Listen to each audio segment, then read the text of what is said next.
It's just such an honor and a pleasure to be with you all. I mean, every time I do Growth Day, now Growth Group, it's such a beautiful time to dig into my personal stories and how I've overcome.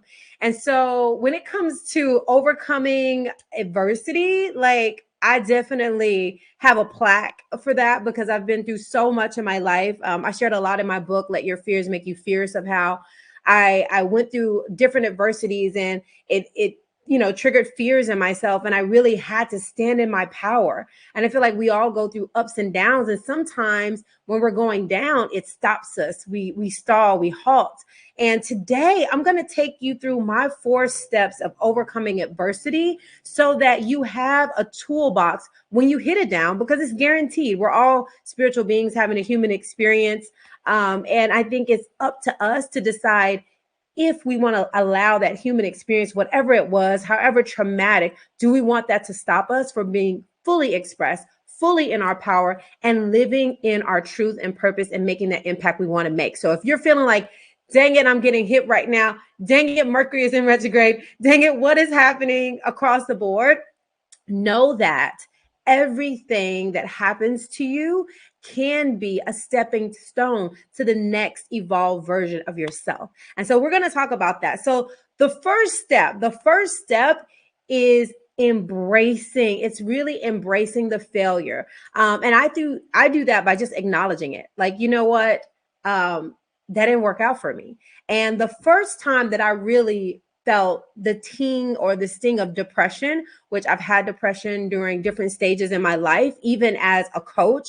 Like I experienced ups and downs. Like as an empath and HSP, highly sensitive person, it's really easy for me to allow the down to take me way down. But when I'm up, I'm also way up. So a lot of people that have that type of personality that can experience the high highs, but also the low lows, sometimes it can be hard to manage the low lows. But the beauty of me having those low lows is that I can use my lows to help people out of the muck.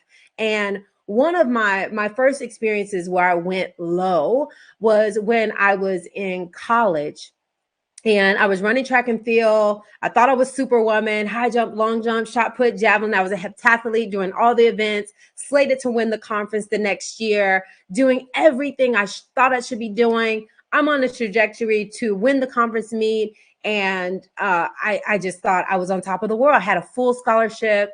And then one day, after a class, I was walking back to my dorm and I got this sharp pain in my back, so sharp that I dropped to the floor. And I was like, what was that? I thought I'd gotten shot. I'd never experienced anything like this before.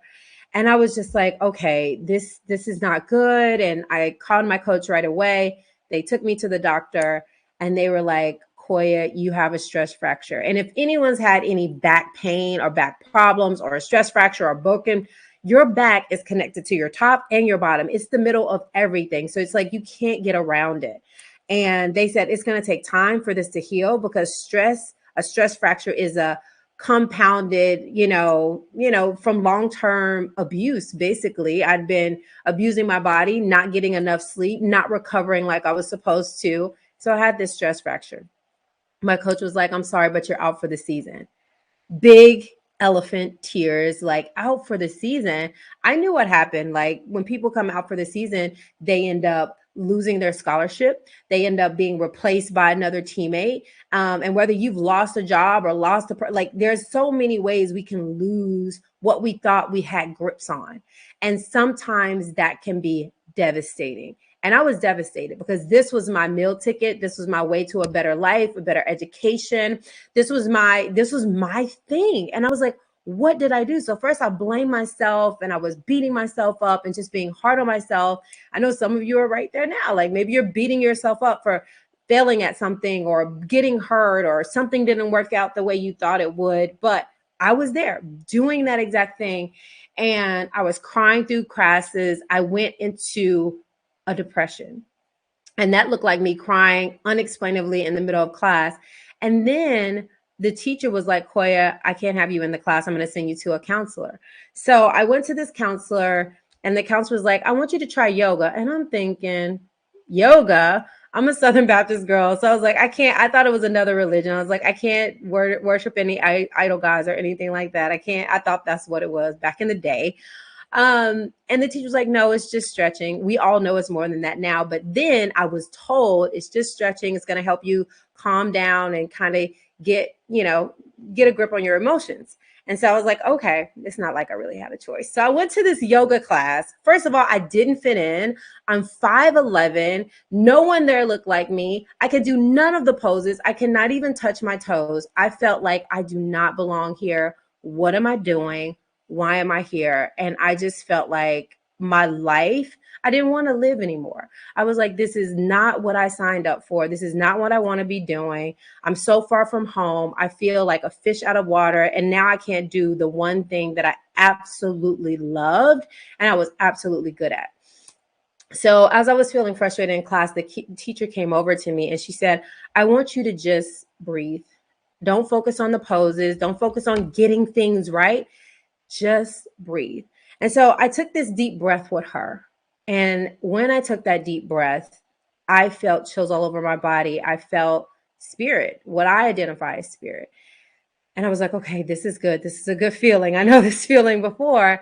And in that moment, I embraced the fact that this is my reality and I was willing to work my way through it.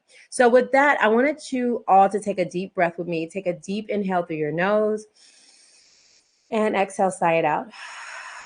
Put your right hand on your heart and your left hand on your right. Take another deep inhale through your nose and exhale, sigh it out.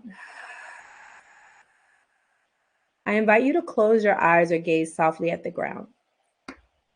So in this moment, no matter what you're going through, I want you to embrace this moment, not the past and not thinking about the future, but embracing this moment as we sit right here, breathing, listening, connecting, right? This is the key. Anytime you're feeling overwhelmed, anytime you're feeling frustrated, anytime you're feeling outside of love, outside of yourself, I invite you to stop and breathe. Take a deep inhale through your nose and exhale, sigh it out. Right? And I want you to think about how good it feels to feel that piece of the breath in your body. Keep inhaling and exhaling and just connecting to your heart and your breath. This is the way you regulate your nervous system with your breath. This brings you back to your truth. It brings you back to who you are so that you can make decisions that are best for you. Sometimes we have to try to figure things out before we breathe, before we reflect, before we do anything else. But there are steps to getting yourself out of the darkness. And the first step is embracing it and breathing. This can be your day for personal growth. This can be that day you committed to and you remember and you go, that was the day I got myself a community. I got better coaches. I committed to making my life the absolute best that I could.